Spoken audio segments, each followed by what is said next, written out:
बड़े भाव से आओ कर्माबाई के जीवन के प्रसंग में प्रवेश करें, गाएं इस भाव को आनंद के साथ।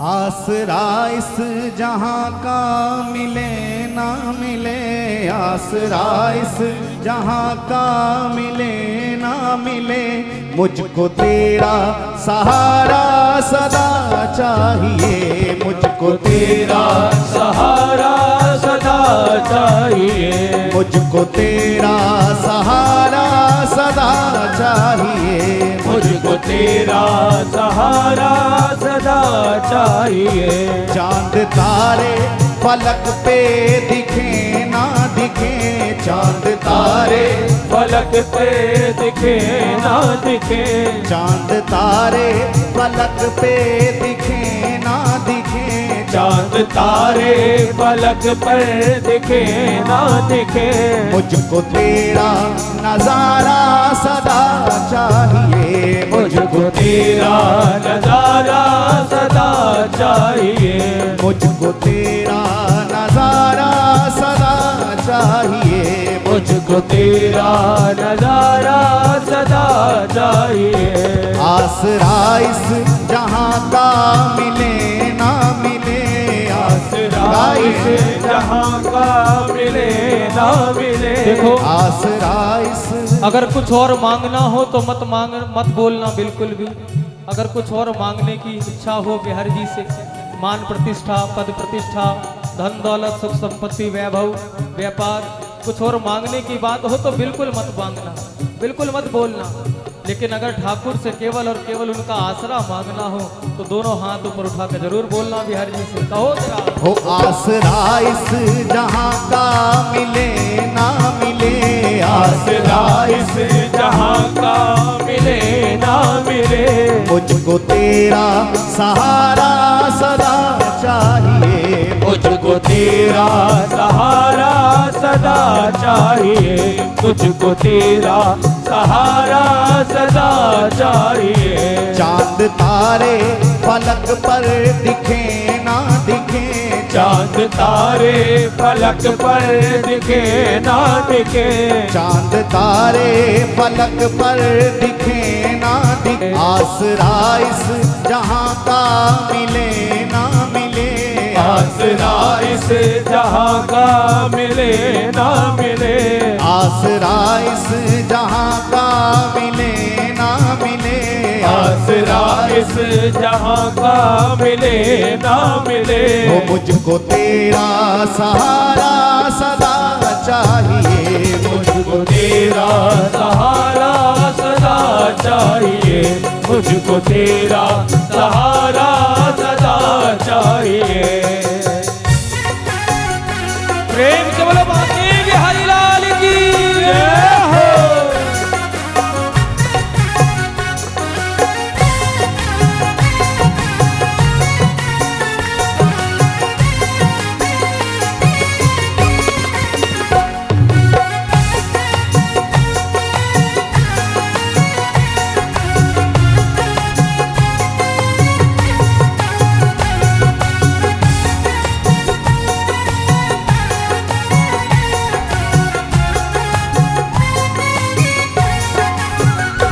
यहाँ खुशियाँ है कम और ज्यादा है गम, यहाँ खुशियाँ है कम और ज्यादा है गम, यहाँ खुशियाँ है कम और ज्यादा है गम, यहाँ खुशियाँ है कम और ज्यादा है गम, जहाँ देखो वही है हरम ही हरम, जहाँ देखो वही है हरम ही हरम, जहाँ देखो वही है हरम ही हरम, जहाँ देखो वही है हरम ही हरम। मेरी महफिल में शम्मा जले ना जले, मेरी महफिल में शम्मा जले ना जले, ओ मेरी महफिल में शम्मा जले ना जले, मेरी महफिल में शम्मा जले ना जले, ओ मेरे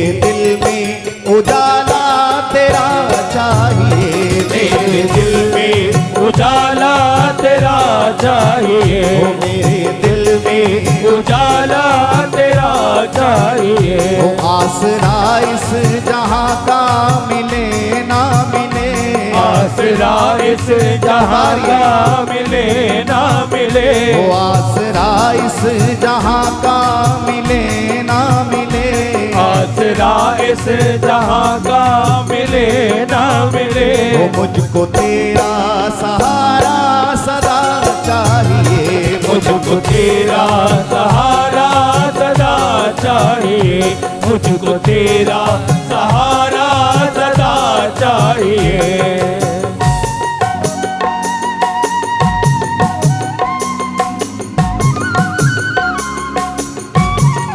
एक बार प्रेम से बोलो श्री राधे राधे।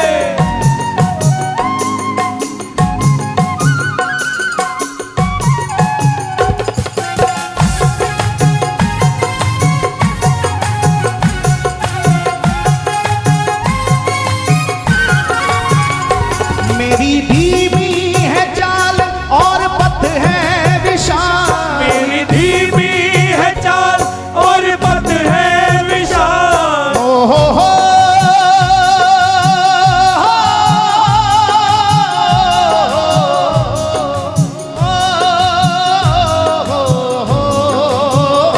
मेरी धीमी है चाल और पथ है विशाल, मेरी धीमी है चाल और पथ है विशाल, मेरी धीमी है चाल और पथ है विशाल।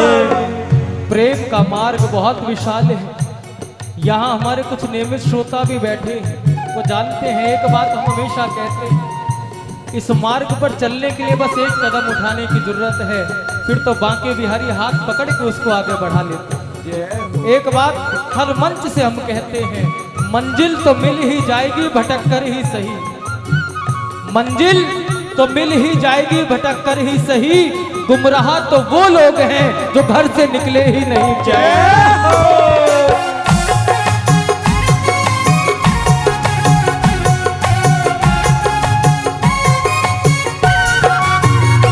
मेरी धीमी है चाल और पथ है विशाल, मेरी धीमी है चाल और पथ है विशाल, हर कदम पे मुसीबत है तू ही संभाल, हर कदम पे मुसीबत है तू ही संभाल, हर कदम पे मुसीबत है तू ही संभाल, हर कदम पे मुसीबत है तू ही संभाल। पैर मेरे थके हैं चले ना चले, पैर मेरे थके हैं चले ना चले, पैर मेरे थके हैं चले ना चले, पैर मेरे थके हैं चले ना चले। मेरे दिल को इशारा तेरा चाहिए, मेरे दिल को इशारा तेरा चाहिए, ओ मेरे दिल को इशारा तेरा चाहिए। आसरा इस जहां का मिले ना मिले, आसरा इस जहां का मिले ना मिले, ओ आसरा इस जहां का मिले ना मिले, आसरा इस जहां का मिले ना मिले। ओ मुझको तेरा सहारा सदा चाहिए, मुझको तेरा सहारा सदा चाहिए, मुझको तेरा सहारा सदा चाहिए।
मुझको क्या चाहिए जान लो आप ही।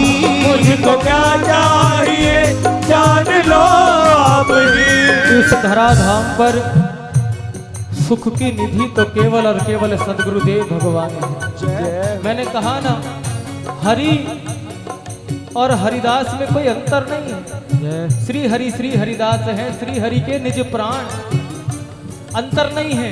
ये सदगुरु कोई और नहीं, मेरे बांके बिहारी के ही नित्य अवतार हैं प्यारे। जब तक भगवत प्राप्ति ना हो तब तक शरीर को लगता है कि ये गुरु हैं और हम शिष्य। जब तक भगवत प्राप्ति ना हो तब तक लगता है कि ये गुरु हैं और हम शिष्य हैं। लेकिन जिस दिन भगवत प्राप्ति होती है ना भाई है, जिस दिन भगवत प्राप्ति हो जाती है उस दिन पता चलता है कि इससे तो इस भगवान से तो हम बहुत पहले ही मिल चुके हैं। जब तक भगवत प्राप्ति ना हो तब तक द्वैत का भाव रहता है कि ये गुरु हैं और हम शिष्य हैं। लेकिन जिस दिन भगवत प्राप्ति हो जाए उस दिन पता चलता है कि जिस भगवान को प्राप्त करने के लिए हमें गुरु धारण किए थे उस भगवान को तो हम बहुत पहले गुरु के रूप में प्राप्त कर चुके हैं। उस भगवान को तो बहुत पहले ही हम गुरु रूप में प्राप्त कर चुके। हमने अपने पूज्य गुरुदेव सरकार ने जब हम पे कृपा की, वैसे बताने की बात तो नहीं है लेकिन आपकी निष्ठा बढ़े इसलिए बता दें, तो हमारे गुरुदेव सरकार ने पूछा कि भाई तुम कंठी क्यों नहीं पहनते, तुमने कंठी क्यों नहीं बांधी। हमने कहा बाबा महाराज आपने कंठी दी नहीं और हम किसी और की कंठी पहनेंगे नहीं। हमने कहा बाबा महाराज आपने हमें कंठी दी नहीं और हम किसी और की कंठी पहनेंगे नहीं। ऐसे तो बाजारों में हजारों कंठी मिलती, लेकिन हमें तो आप ही के हाथ से कंठी चाहिए। तो बाबा ने कहा ऐसा क्यों। हमने एक शब्द प्रयोग किया उस समय, अनजाने में ही कर दिया होगा शायद। हमने कहा बाबा हमारे लिए तो हमारे बोलते हुए बिहारी जी आप ही हो। हमने कहा बाबा हमारे लिए हमारे बोलते हुए बिहारी जी आप ही हो, कंठी पहनेंगे तो आप ही के हाथ की पहने। बाबा के नेत्र सजल हो गए थोड़े और गुरुदेव सरकार ने कहा देखो बिहारी जी तो बिहारी जी हैं, लेकिन तुमने आज बोलते बिहारी नाम ले दिया है तो जाओ एक दिन बिहारी जी भी जरूर बोलेंगे। तो एक दिन बिहारी जी जरूर बोलेंगे। अब वो बोले या ना बोले वो उनकी मर्जी है, ये हमारा विषय भी नहीं। हमने कहा ना राजी हैं हम इसी में जिसमें तेरी रजा है, यहाँ यूं भी वाह वाह है यूं भी वाह वाह। वो बिहारी जी की मर्जी है, वो बोले या ना बोले। लेकिन आपको सच बताऊं, हमारे मन में अगर कोई जिज्ञासा हो ना, कोई समस्या हो और हम अपने गुरुदेव के चरणों में बैठे हों और गुरुदेव अनायास ही उस समस्या का समाधान कर दें, तो हमें लगता है कि मंदिर वाला बांके बिहारी जब बोलेगा, लेकिन हमारे गुरुदेव वो बांके बिहारी गुरुदेव के रूप में जो प्राप्त हुए हैं वो तो हर पल हमसे बात करते हैं, वो हर पल बोलते हैं। गुरु चरणों में निष्ठा बन जाए तो फिर वो बहुमूल्य निधि सहज प्राप्त हो जाती। हाँ, बहुमूल्य निधि वो सहज प्राप्त हो जाती है। इतना अनुराग, इतना प्रेम, इतनी श्रद्धा बस कैसे ही हम जैसे कलयुगी जीव की सदगुरु के चरणों में बन जाए। नहीं तो प्यारे, जिस दिन भगवत प्राप्ति का दिन आएगा ना, उस दिन धोखा खा बैठोगे कि अरे जिनको हम साधारण मानव सोचे बैठे थे, जिनको हम केवल एक देहधारी मानव माने बैठे थे, वास्तविकता में तो असली बांके बिहारी वही थे। वास्तविकता में तो बिहारी जी वही थे। बिहारी जी इन संतों के मुख से बोलते हैं, बस विशेष बल इसी बात पे कि इन संतों की अवहेलना ना हो जाए, इन संतों का अपराध ना बन जाए। क्यों?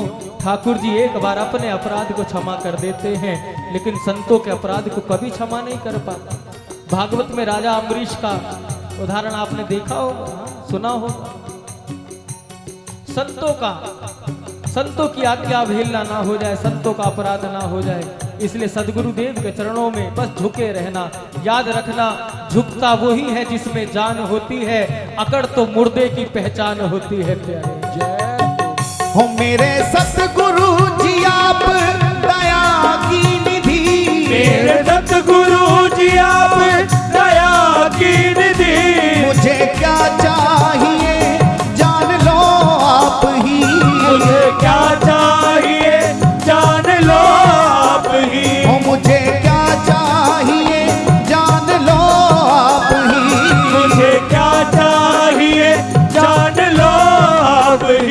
क्या कहूँ स्वामी तुमसे छिपाऊं मैं क्या क्या कहूँ स्वामी तुमसे छिपाऊं मैं क्या क्या कहूँ स्वामी तुमसे छिपाऊं मैं क्या क्या कहूँ स्वामी तुमसे छिपाऊं मैं क्या दर्द सहने की शक्ति प्रबल चाहिए दर्द सहने की शक्ति प्रबल चाहिए वो दर्द सहने की शक्ति प्रबल चाहिए दर्द सहने की शक्ति प्रबल चाहिए आसरा इस जहां का मिले ना मिले आसरा इस जहां का मिले ना मिले आसरा इस जहां का मिले ना मिले आसरा इस जहां का तुम हाथ मिले ना उठा के पुकारे मिले मुझको तेरा सहारा सदा चाहिए मुझको तेरा सहारा सदा चाहिए मुझको तेरा सहारा सदा चाहिए चांद तारे पलक पे दिखे ना दिखे चांद तारे पलक पर दिखे ना दिखे चांद तारे पलक पर दिखे ना दिखे चांद तारे पलक पर दिखे ना दिखे मुझको तेरा नजारा सदा चाहिए मुझको तेरा नजारा सदा चाहिए मुझको तेरा नजारा सदा चाहिए वो आसरा इस जहां का मिले ना मिले आसरा इस जहां का मिले ना मिले वो मुझको तेरा सहारा सदा चाहिए मुझको तेरा सहारा सदा चाहिए मुझको तेरा सहारा सदा चाहिए वो मुझको तेरा सहारा सदा चाहिए मुझको तेरा सहारा सदा चाहिए मुझको तेरा सहारा सदा चाहिए मुझको तेरा सहारा सदा चाहिए मुझको तेरा सहारा सदा चाहिए मुझको तेरा सहारा सदा चाहिए मुझको तेरा सहारा सदा चाहिए जय जय श्री राधे एक बार सभी प्रेम से बोले बोलिए श्री हरिदास श्री हरिदास श्री हरिदास चांद तारे फलक पर दिखे ना दिखे मुझको तेरा नजारा सदा चाहिए। और प्यारे उस चांद को कौन देखे जो वृंदावन के इस चांद को देख ले। हाँ, वृंदावन के इस चांद को देखने के बाद उस चांद की देखने की इच्छा होती है क्या? नहीं होती। शरद पूर्णिमा का कीर्तन था अभी 2 वर्ष पूर्व यमुना जी के किनारे। एक बड़े प्रेमी रसिक वो गा रहे थे और उनको बहुत अच्छी बात लगी। उन्होंने एक बात कही, शरद पूर्णिमा का चांद चमक रहा था, आसमान में चमक रहा था और उस दिन ठाकुर जी को यमुना जी के किनारे नौका विहार में नौका में ठाकुर जी को सजाया गया, श्रृंगार किया गया। बहुत सुंदर नौका सजाई गई। उसमें युगल सरकार बैठे थे। अब लाइट भी हल्की हल्की थी, चांद की ही रोशनी थी केवल। और उस रसिक की दृष्टि ऊपर चांद पर गई और देखो उसने क्या बात कही, बड़ी सुंदर बात कही। उस प्रेमी ने कहा कि आज तो शरद पूर्णिमा का ये चमकता हुआ चांद, शब्द देखना क्या था, आज तो शरद पूर्णिमा का ये चमकता हुआ चांद हमारे वृंदावन के इस काले चांद के आगे कुछ फीका सा लग रहा है। प्यारे, हाँ, कुछ फीका सा लग रहा है। और क्यों ना लगे, ए फलक के चांद हमने भी एक चांद देखा है। ए फलक के चांद हमने भी एक चांद देखा है। तुझ में तो है दाग पर हमने बेदाग देखा है। जय हो। हाँ? बात वही घूम के आती है। किस प्रेम नगर की सीमा में प्रवेश करने के बाद बस फिर सब कुछ मिथ्या लगने लगे तो समझना धाम की कृपा प्राप्त हो रही है। वृंदावन धाम की कृपा प्राप्त हो रही है। जब सब कुछ मिथ्या लगने लगे, आसरा इस जहां का मिले ना मिले, मुझको तेरा सहारा सदा चाहिए। चांद तारे फलक पर दिखे ना दिखे, मुझको तेरा नजारा सदा चाहिए। श्री बिहारी जी महाराज के उस रूप माधुरी का रसपान करने के बाद जो स्थिति बनती है, वो भी शब्दों का कोई विषय नहीं। आप सब जानते हो, आप सब बिहारी जी के चाहने वाले ही तो बैठे हो, आप सब बिहारी जी के प्रेमी तो बैठे हो। आप उनसे प्रेम करते हो, लेकिन इस प्रेम की प्रामाणिकता ये है कि आपसे ज्यादा मेरे बांके बिहारी आपसे प्रेम करते हैं, तभी आपको जल्दी जल्दी वृंदावन बुला लेते हैं। तभी तो आपको वृंदावन बुला लेते हैं। वो कितना प्रेम करता है, वो कितना प्रेम करता है। बस यहां आके बुद्धि से बिल्कुल शून्य हो जाए, जैसा वो रखना चाहे वैसा रहना सीख जाए, जिसमें वो प्रसन्न हो वैसा हमारा जीवन बन जाए, तो समझना उसकी कृपा हो रही है, उसकी कृपा के पात्र हम बन रहे हैं। यहाँ की चतुराई नहीं, चंचलता नहीं, यहाँ का तो ठाकुर ही चंचल अच्छा लगता है। हाँ। हम और आप ज्यादा चंचल अच्छे नहीं लगे, ठाकुर ही चंचल है, वही अच्छा लगता है। और सच बताओ, चतुराई चौपट करे ज्ञानी गोते खाए, चतुराई चौपट करे ज्ञानी गोते खाए, और भोले भाले भक्त को तुरंत हरि मिल जाए। जय हो। भक्तमाल में वर्णित जितने भी भक्त हैं, कौन से ज्ञानी हैं बताओ? हाँ, कर्माबाई, करमेती बाई, झाली बाई, गोपाली बाई, नरसिंह भक्त को देखो, नामदेव जी को देखो, रैदास जी को देखो, सदना कसाई को देखो। इनके अंदर कहाँ ज्ञान था? बस एक प्रेम था। प्रेम भी बड़ा अटपटा था। कोई विधि विधान इनको नहीं पता होती थी, कोई कर्मकांड इन्हें नहीं पता, कोई वेद मंत्र इनको याद नहीं थे, कोई स्तुतियां याद नहीं थी, बस प्रेम करते थे ठाकुर से। और भक्तमाल में वर्णित जितने भी भक्त हैं, जितने भी भक्त हैं, अगर उन भक्तों के जीवन को उठाकर देखोगे तो आपको अपना जीवन ही उन भक्तों के जीवन में नजर आएगा। इतने सामान्य जीवन में वो भक्त रहे, इतना सामान्य जीवन उनका रहा, लेकिन उनके पास भले ही जीवन सामान्य रहा हो, लेकिन उनके पास एक बहुत बहुमूल्य निधि थी, वो था श्री ठाकुर जी का प्रेम, जो बड़े बड़े ज्ञानियों को भी प्राप्त नहीं, बड़े बड़े ज्ञानियों को भी प्राप्त नहीं। बस ठाकुर के चरणों में विशुद्ध प्रेम हो, चतुराई नहीं, चंचलता नहीं, बस उनसे प्रेम करना है, कैसे ही हो। और वो प्रेम हो सकता है सदगुरु की कृपा से। बिना सदगुरुदेव की कृपा से, कृपा के बिना श्री ठाकुर जी का मिलना संभव ही नहीं है। धन्ना जाट जब तक अबोध बालक रहे, तब तक श्री ठाकुर जी अंतरंग लीला उनके साथ करते रहे, लेकिन जब वो बड़े हो गए, सत्संग आदि में जाने लगे और उन्हें ज्ञान हुआ कि जिसे तू केवल अपना मित्र मानता है वो परब्रह्म परमेश्वर है, परब्रह्म परम पिता है।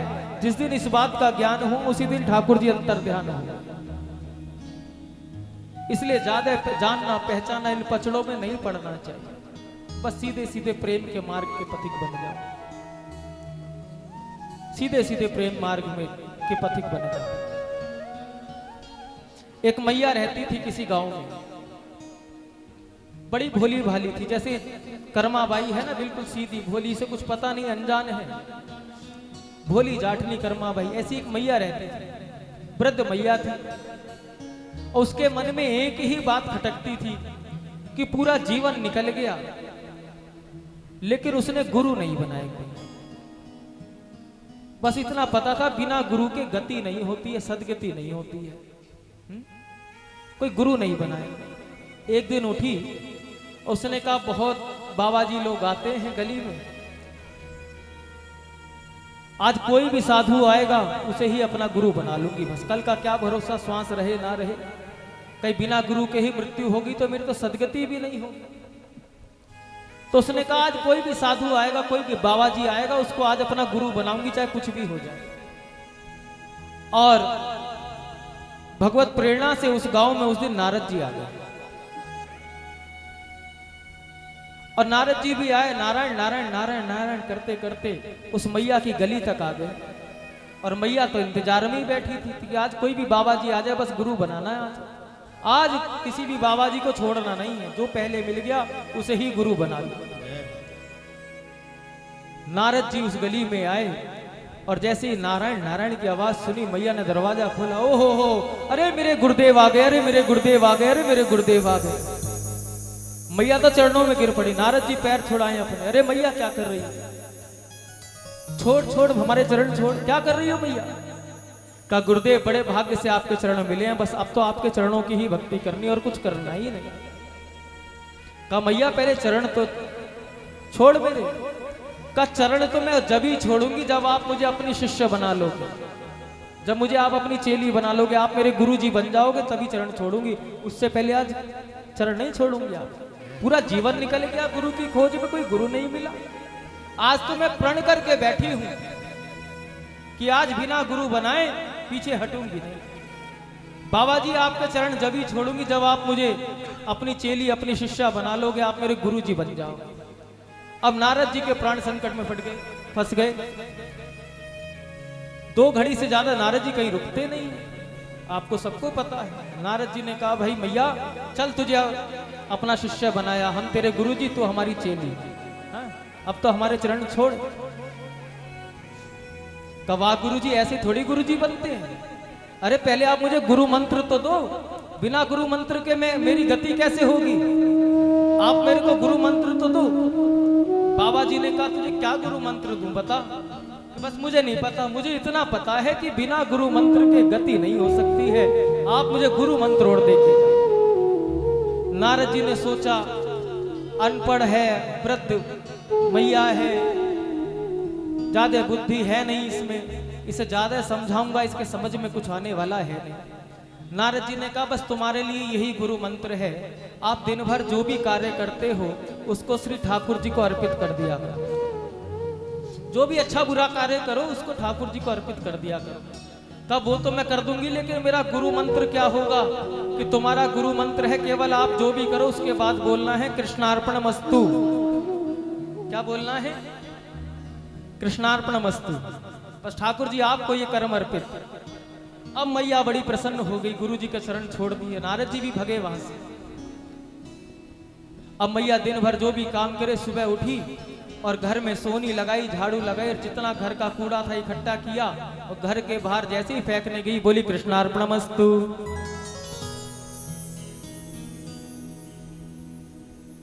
कूड़ा इकट्ठा करके कृष्णार्पणमस्तु किया। क्या तो सुबह सुबह सरकार के चरणों में पुष्प आदि आके गिरते थे, क्या कूड़ा भी आके गिर गया है? भगवान बड़े परेशान कि कौन ऐसा विचित्र भक्त पैदा हो गया। अब दोपहर का समय हुआ, भोजन प्रसाद बनाने के लिए साग अमनिया करने लगी। जो छिलका था, जो कुछ भी था, वो सब बाहर फेंकने गई। का कृष्णार्पणमस्तु। उधर ठाकुर के राजभोग तैयार हो रहे, 56 भोग के थाल सजाए जा रहे हैं। क्या वहां आलू के छिलके, गोभी के छिलके सब आके गिर गए थाले। सरकार ने कहा बड़ी विचित्र बात है, आज सुबह श्रृंगार के समय कूड़ा आके गिर रहा है घर का, अब राजभोग का समय है तो अब ये छिलके आके गिर रहे हैं सब्जियों। शाम को फिर कोई ऐसी लीला हुई, फिर उसने कहा कृष्णार्पणमस्तु। बड़े परेशान। नारद जी को बुलाया गया।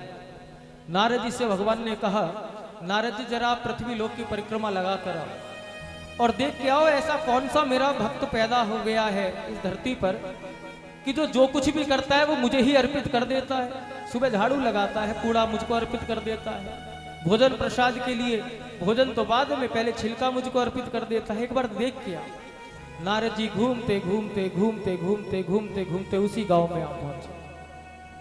और उसी गांव में जब आके पहुंचे, नारद जी के मन में आई कि एक बार अपनी चेली से भी मिलता चलूं, देखूं कि भजन सही चल रहा है किसका नहीं चल रहा है। हाँ? मेरी परिपाटी पर चल रही है कि नहीं चल रही है, मेरे बताए हुए मार्ग पर चल रही है कि नहीं चल रही है। नारद जी उसी गली में आ गए और गली में आते ही देखते क्या है, मैया ने फिर झाड़ू लगाई और कूड़ा बाहर फेंका और बोल दिया कृष्णार्पणमस्तु। नारद जी समझ गए। नारद जी ने कहा भाई ये बीज तो मेरा ही बोया हुआ है, इसे तो मुझे ही काटना पड़ेगा। सरकार परेशान हो रहे हैं, वैसे ये तो मेरा ही बोया हुआ बीज है, इसे तो मुझे ही काटना पड़ेगा। नारद जी उस मैया के पास है, अरे मैया क्या करती है सुबह सुबह?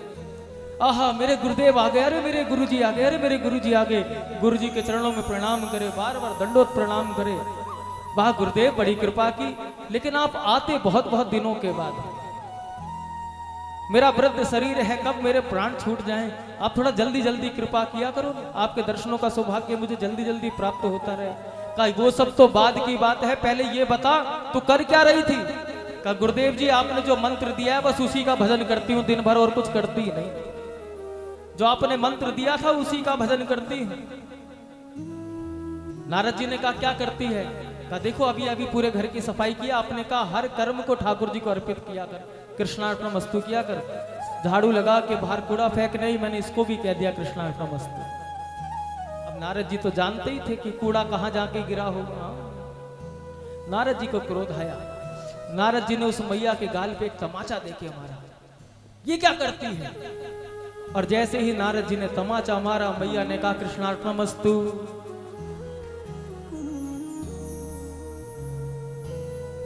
नारद जी का क्रोध और बढ़ गया, आंखें लाल हो गई। क्यों? नारद जी तो जानते थे तमाचा मैंने इसे मारा है, लेकिन इसने इसे भी कृष्णार्पणमस्तु कर दिया तो तमाचा कहीं और ही जाके लगा होगा। आप समझ सकते हो कहां लगा होगा? ठाकुर जी के गाल पे जाके।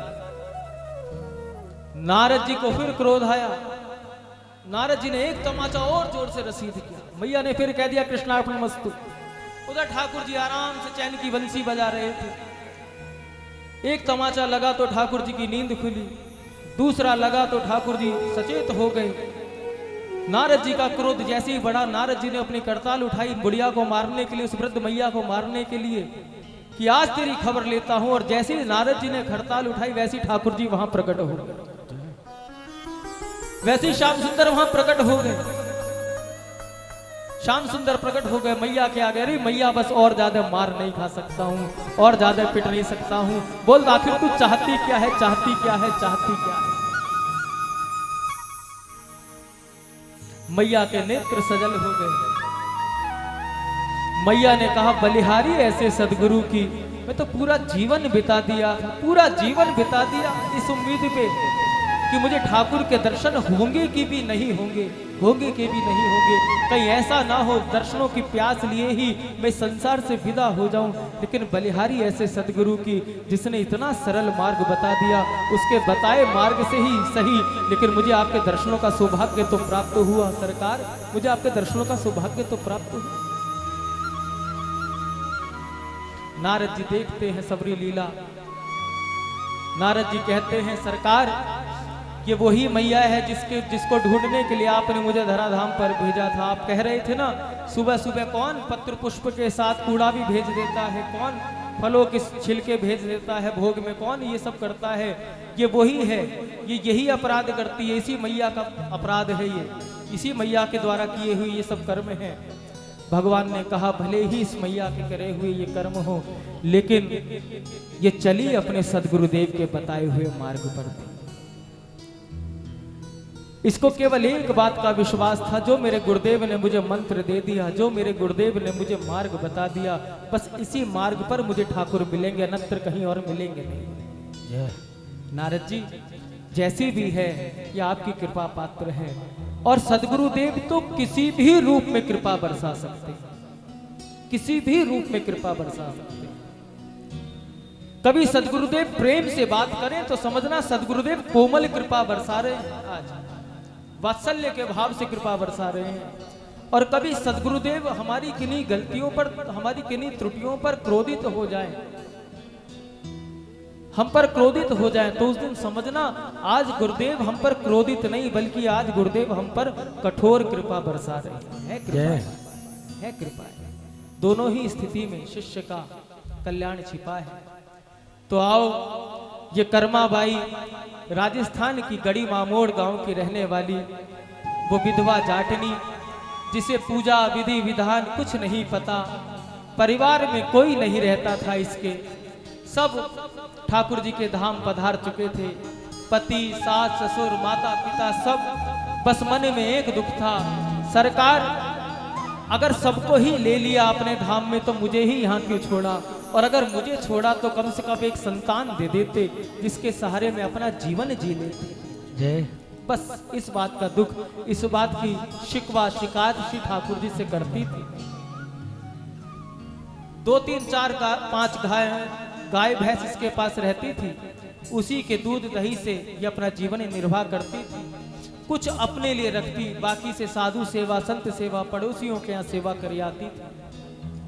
साधु सेवा में बड़ा मन लगता था। एक दिन ये अपनी गाय भैंसों को नहलाने के लिए नदी के किनारे गई और नदी में खड़ी होकर अपने गाय भैंसों को जब स्नान करा रही थी, नहला रही थी, तो इसके पाँव में कोई वस्तु आके टकरा गई। इसके पाँव में कोई वस्तु आके टकराई, इसे लगा कि कोई पत्थर मेरे पाँव के पास आ गया है, और इसने जैसे ही नदी में से वो पत्थर निकाला तो वो पत्थर कुछ और नहीं, श्याम सुंदर की खंडित मूर्ति थी। खंडित मूर्ति जल में प्रवाह कर देते हैं कुछ लोग, तो वो खंडित मूर्ति इसके हाथ में आई और नदी की धारा से वो पत्थर चिकना हो चुका था। खंडित मूर्ति थी, आकृति बिल्कुल जगन्नाथ भगवान जैसी बन चुकी थी उस मूर्ति, बिल्कुल जगन्नाथ भगवान की तरह, गोल सा चेहरा, बस इतने इतने हाथ, जगन्नाथ जी जैसा स्वरूप। कर्मा ने उस विग्रह को नदी से बाहर निकाला और नदी से बाहर निकालते ही उसे पत्थर लगा ही नहीं, कोई और खंडित मूर्ति लगी ही नहीं, उसे तो उस पत्थर में जगन्नाथ भगवान के दर्शन हो रहे थे। उसने सोचा शायद भगवान ने मेरी प्रार्थना स्वीकार कर ली है, मेरे कोई संतान नहीं है। मैं बार बार कहती थी जब सब परिवार वाले सब आपके चरणों में लीन हो चुके हैं तो मुझे जीने के लिए एक संतान ही दे देते, शायद आज जगन्नाथ भगवान इस रूप में मुझ पर कृपा करने के लिए पधारे। वात्सल्य का भाव मैया के हृदय में जागृत हो गया। उस खंडित विग्रह को लेके कर्माबाई अपनी झोपड़ी में आई है, सुंदर से आसन पर उस खंडित विग्रह को विराजमान किया है और विराजमान करके पत्र पुष्प आदि से श्रृंगार किया। और फिर मन में बात आई कि बहुत देर हो गई सेवा करते करते, बहुत देर हो गई सेवा करते करते, अरे मेरे लाला को भूख भी तो लगी होगी। हाँ, मां का भाव जागृत था जगन्नाथ जी में, भूख भी तो लगी होगी। और कर्माबाई आज जगन्नाथ जी के लिए प्रथम बार खिचड़ी बनाने के लिए तैयार हुई है। खिचड़ी बना रही है, नाम संकीर्तन कर रही है, वही सहारा वही आसरा याद कर रही है। आसरा इस जहां का मिले ना मिले, मुझको तेरा सहारा सदा चाहिए। बस उधर खिचड़ी तैयार कर रही है, इधर उसकी रचना पर एक ही नाम, नंदलाल सहारा तेरा है, गोपाल सहारा तेरा है। इधर नाम संकीर्तन कर रही है, उधर खिचड़ी तैयार कर रही है। आओ कर्माबाई जितनी देर नाम संकीर्तन करते हुए खिचड़ी तैयार करे, उतनी देर के लिए हम भी कर्माबाई के साथ उनके संकीर्तन का आनंद ले। बड़े भाव के साथ ताली सेवा करते आप सब गाएं, कहें हे नंदलाल सहारा तेरा है, गाइए। नंदलाल सहारा तेरा है, नंदलाल सहारा तेरा है, नंदलाल सहारा तेरा है, गोपाल सहारा तेरा है, गोपाल सहारा तेरा है। मेरा और सहारा कोई नहीं, मेरा और सहारा कोई नहीं, मेरा और सहारा कोई नहीं, मेरा और सहारा कोई नहीं। नंदलाल सहारा तेरा है, नंदलाल सहारा तेरा है, गोपाल सहारा तेरा है, गोपाल सहारा तेरा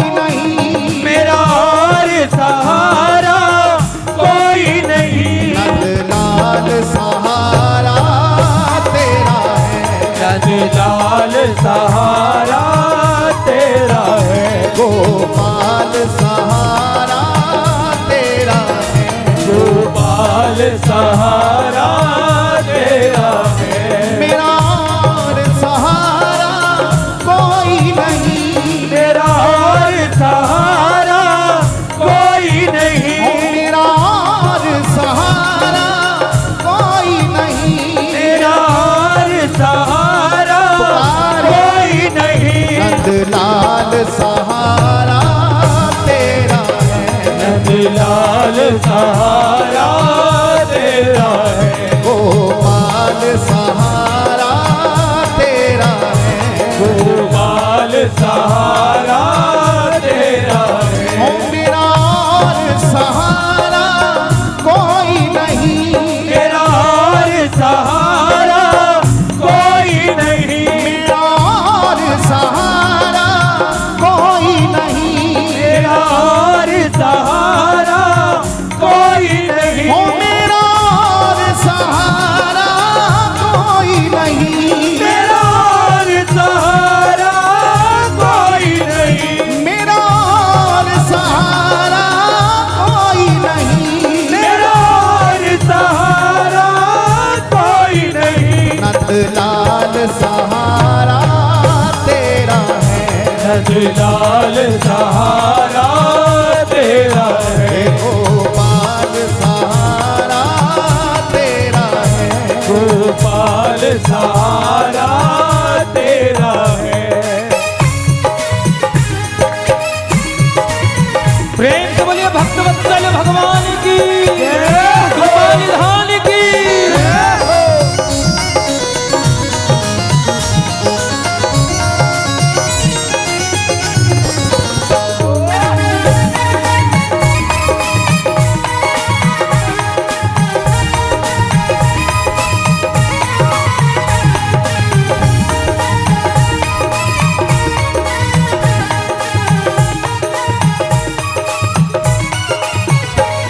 जब सौंप दिया सब भार तुम्हें, जब सौंप दिया सब भार तुम्हें, जब सौंप दिया सब भार तुम्हें, फिर मारो या तारो कहे हम क्या, फिर मारो या तारो कहे हम क्या, फिर मारो या तारो कहे हम क्या। भव सागर में लाकर डुबाओ हमें, चाहे पार किनारे लगाओ तो क्या, चाहे पार किनारे लगाओ तो क्या, चाहे पार किनारे लगाओ तो क्या। हम तेरे हैं तेरे रहेंगे सदा, किसी और को अब तो निहारेंगे क्या, किसी और को अब तो निहारेंगे क्या, किसी और को अब तो निहारेंगे क्या। कुछ आप भी प्यारे विचार करो, हम दीन दुखी को सहारो है क्या, हम दीन दुखी को सहारो है क्या, हम दीन दुखी को सहारो है क्या। हे नंदलाल सहारा तेरा है, नंदलाल सहारा तेरा है। हे गोपाल सहारा तेरा है, गोपाल सहारा तेरा है। ओ मेरा और सहारा कोई नहीं, मेरा और सहारा कोई नहीं, मेरा और सहारा कोई नहीं। मेरा और दोनों हाथ उठा के सहारा पुकारे, कोई नहीं। हे नंदलाल सहारा तेरा है, नंदलाल सहारा तेरा है। नंदलाल सहारा तेरा है, नंदलाल सहारा तेरा है। ओ मेरा और सहारा कोई नहीं, मेरा और सहारा कोई नहीं, मेरा और सहारा कोई नहीं, मेरा और सहारा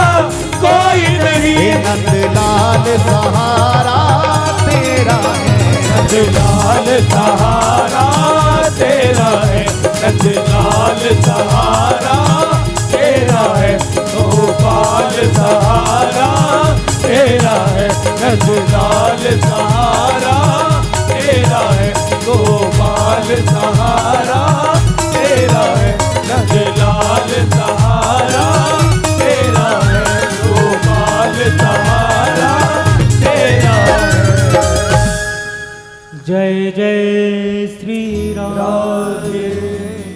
बोल भक्तवत्सल भगवान की जय।